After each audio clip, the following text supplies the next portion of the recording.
Welcome to Generations at Work, where our goal is to build bridges and not walls between the different generations in the workplace. Today, we are excited to have a special guest with us, Cami Mackey, and she's going to tell us about how she manages multiple generations at a very prominent NBA sports franchise.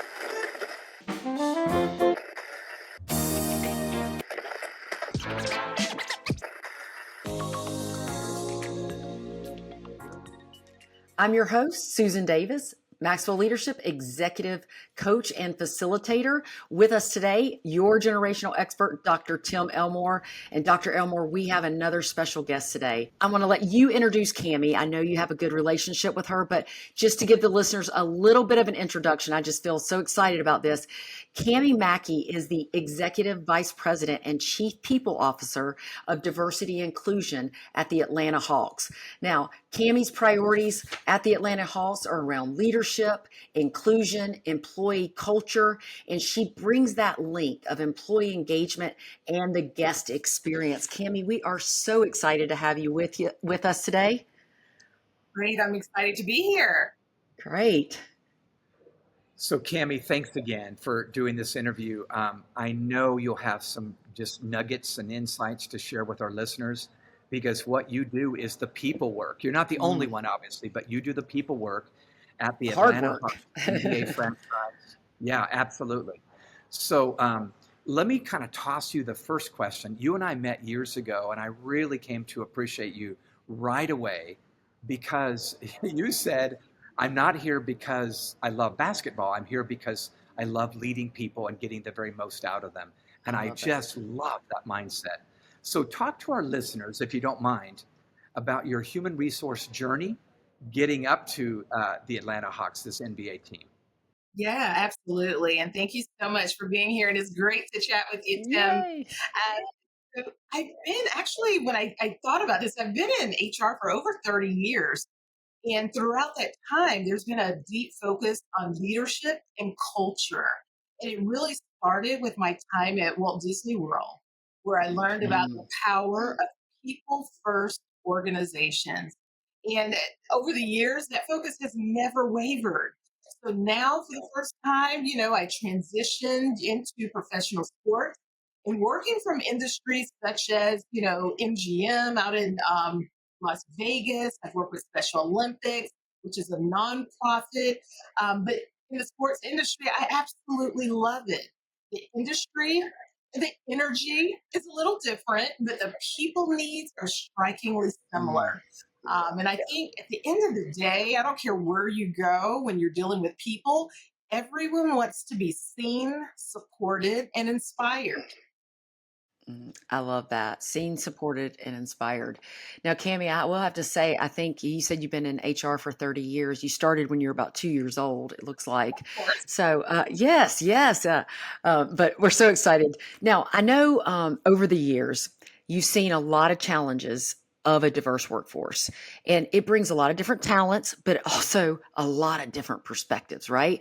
And sometimes those perspectives are a lot different because team members are raised in different cultures, but in different times. We don't always talk about the diversity of the times. Can you comment on how some of those differences that you've observed from those different generations that you've worked with?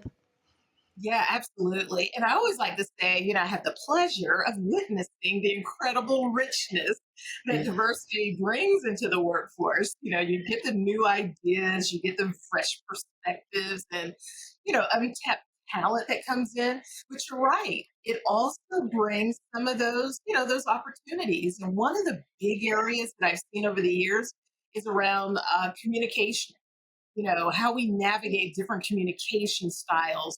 Another one is expectations. The expectations for those who are early career versus those who've been in the workforce, a little bit. Going back to communication, face to face used to be something that we felt, in order to get things done, I need to see you. I need you to be in front of me. I need you to be in the office. So those informal conversations can take place. Whereas what we're finding is the early career workforce, they're comfortable with digital. They're comfortable with leveraging other means of communication. That's how they're raised. Very comfortable with technology. Work ethic. Again, we think being in the office early, working later, if you need to be there on the weekends, but the work ethic is different. I'm finding that they're creative in how they work. You know, it may Mhm. not mean more hours. It's working a little smarter in some instances. I also find that learning is different. There's a huge need for development, wanting to be developed, wanting to grow, wanting to know that they're constantly moving. And I don't know about you, looking at TikTok and Instagram, everything is quick, bite Yeah. sized learning. Yeah. It's not in a classroom, it's not a couple of hours. So there are a lot of changes that I've seen, and it's quite interesting, but it keeps us on our toes because we're Yeah. Yeah. constantly having to learn about how to navigate these workforces. Yeah, no doubt about it. So, Cami, you will not be shocked by this question because I'm always so focused on the younger generations in the workplace. So, young people are always entering the workplace for generations. You and I have been around for some decades. Gen Zers are just now coming into the workplace for the first time. Um, what kind of, you just mentioned communication differences. What are some of the other perspectives that you might find differently in that 20 something that's entering the front office there at the Hawks that might be new and maybe some leaders might need to adjust to? Yeah, I think, a couple of the ones that, we've talked a little bit about, but going to purpose, purpose driven work. And I think Yeah. that goes both ways. And I've learned that it's two ways. One, outside of the organization, there is a need for, I would say, early career to really understand what is our stance as a company? What do we Yeah. believe in? What are we going to say about what's going on in the world around us? So I've heard bold requests or questions are asked in that respect.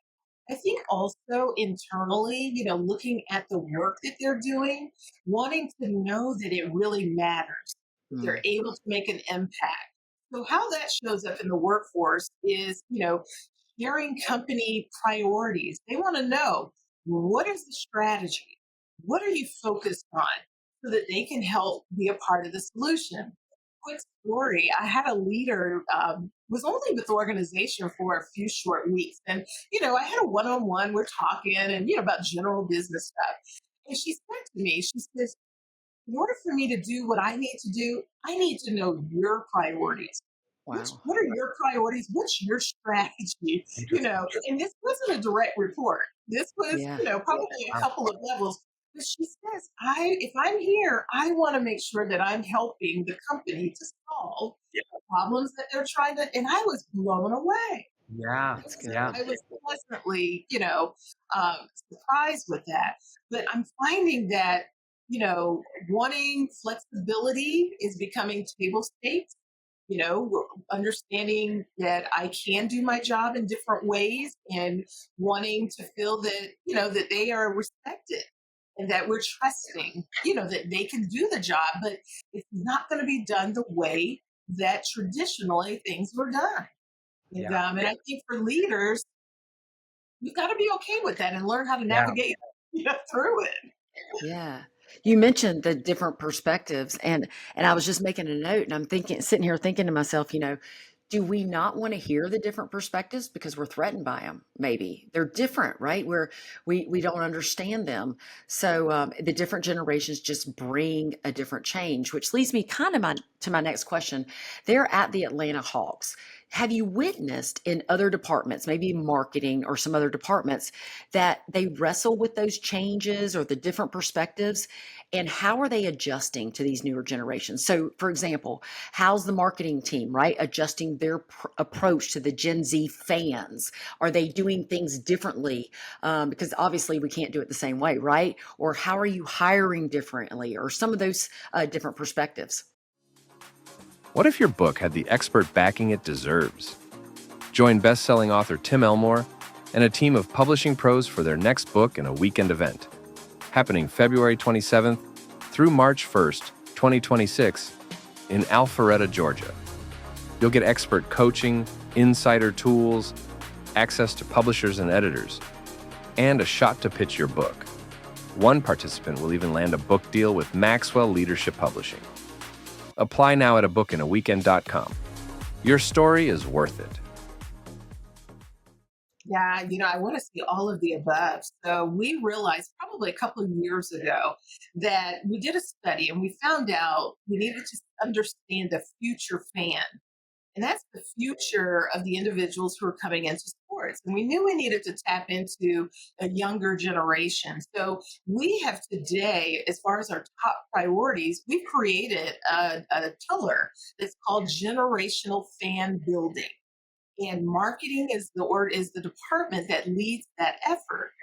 And it's all about data. It's bringing in data. It's, having focus groups where you're sitting with, be it early career, but even tapping into high school, middle school, in some instances, elementary to understand what are their likes or what have you. Yeah. Looking at Atlanta, we also found that the population, almost 50%, is under 35 years old. Wow. So Wow. that was a startling fact for us. And we looked at our own workforce, and we found 30% of our workforce for the Atlanta Hawks is under 35 years old. So there's a focus that's there, that we have got to change the way we operate. One that I'm really excited about is from a recognition. The word belonging is something that's so important, and we're finding that they want to feel that they belong to the organization, and they want to be recognized by the work that they're doing. So we recently, I would say last year, we launched a recognition platform called Nectar. And Nectar is where you can peer-to-peer recognition. And it's kind of gamification, if you will, because, they're challenging and say, oh, I've had this many recognitions, and then they can go on Amazon and purchase, items or what have you. So around the office, you're seeing all of these, cool Amazon items, but it's because of the recognition they're getting. So they're coming to leaders and wanting, like, how can I solve problems? How can I help? Love that. And they want to be recognized for the work, that they're doing. So when you talk about hiring, that's another huge area. I think with all organizations, you're constantly looking at how do you, attract and recruit and hire talent. And then on the other hand, how do you retain that talent? So we are, non-traditional. Not only are we looking at universities that are in the Atlanta area and having internships, but we're also going into the classrooms and we're talking about our jobs and careers that maybe they hadn't ordinarily thought about. When you think of a sports team, you're thinking about being a basketball player.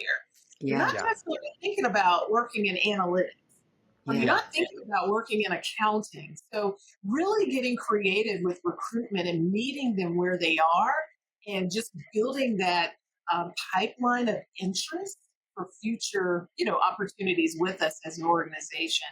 But we've had to, just tweak a lot of things that we're doing from, from roundtables, from development. There was a time when we had roundtables with our senior leaders, but we found that the early generation, they want someone that they feel is a little bit more attainable. So we started going into more of the director level, not necessarily your, executive VP that, they may look up to in different ways. But just finding where they are and asking questions and getting feedback from them has been very helpful for us. I love So that. good. I feel like you're paving the way. The Hawks are paving the way for how HR needs to do this for this next generation. That's amazing. That is. Wouldn't surprise me. Cami, I know you just enough to know you care very deeply about bringing people together, to not focus on differences, but focus on how we can collaborate. That's what it means to you, I think, of being a chief people officer. Would you take a few minutes and just talk about best practices, either there at your ball club or maybe just out and about that you've seen, maybe good ideas that our listeners could really benefit from? Yeah, I think, one of the best practices that really, as we move forward, it's laced in people analytics. What I'm finding and what we're really working on is how do you create customizable experiences, personalized experiences for the workforce? And we're really, taking time to understand where people are from, what their interests are, what skills they have, what skill gaps they might have, so that we can create opportunities to bring people together to solve solutions. Um, we also recently stood up a program, we call it SAM. And this is where we bring sales, analytics, and marketing teams together so that they can Good. collaborate and Wow. they can help solve for or problems or help push us to the next level in the work that we're doing. Yeah. Also, cross utilization opportunities. We had one leader who was working in marketing. She went and got an MBA, and she came back and she says, I'm really interested in other opportunities, but I just don't see anything within marketing. So we're like, we ask questions. What are you interested in? Tell us more about your Yeah. degree. Next thing you know, we had a gap on the player side. So she took the analytics she learned from her MBA program, the creativity she had from marketing, and now she's leading efforts on the basketball side of our business. So it's really, how do you tap into talent? How do you encourage upskilling, of the workforce, so that, we can kind of, move them around. It's not always checkers, but how do we play chess and move Yeah. people based on skills, to meet the needs of the business? Wow. That's so good. That is good. When I was in graduate school, I did my master's thesis on recruitment and retention. Never thought I'd ever use it again, right? Never. And now it's something we talk about. Oh, yeah, all the time. We talk about all the time. And studies are showing that workplace shortage is coming. And as a people officer, I know you're familiar with it. Next 5 or 10 years, the national population is going to outnumber, right, the workforce 8-1. So there's going to be more consumers wanting what we have than the people producing them. So you're the chief people officer of a large, very successful MBA franchise. What are you doing? And maybe you're setting and leading the way, but what are you doing to attract, so recruit, and then retain those good people? I think it starts with a mindset. And I'll say the mindset here is it's not why should they work for us, but it's really transitioning to how will working here at the Atlanta Hawks help me live the life I want. Mm, If you think about it, it's not about solely the work, it's holistic. So we have to look, and to attract people, we have to tap into all aspects of oh, their I love life. that. And purposeful work, how they're, able to make impact, being flexible, helping them to grow and learn, leveraging technology, which is now a table stake.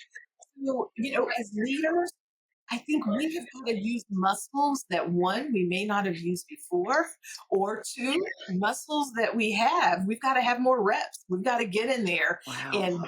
and stay curious, ask questions, and be authentic and be transparent and work through this together.